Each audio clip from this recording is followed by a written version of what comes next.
Σήμερα πήγα να επισκεφτώ τη γιαγιά μου. Δεν με θυμόταν.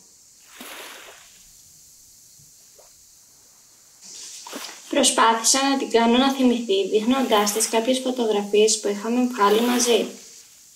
Όπως έψαχνα για τις φωτογραφίες που είχαμε βγάλει οι δυο μας, βρήκα κάποιες φωτογραφίες που είχα βγάλει πριν πολύ καιρό με τις φίλες μου.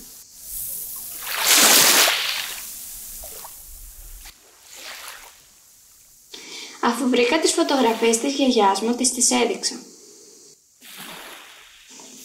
Με θυμήθηκε.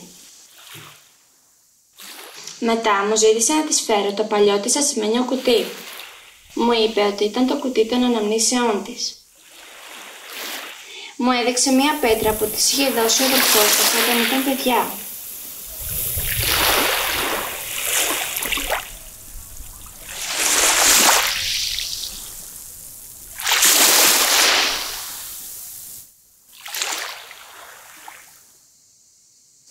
Μετά μου έδειξε ένα ζευγάρι χρυσά σκουλαρίκια που της είχε δώσει η πρώτη της αγάπη.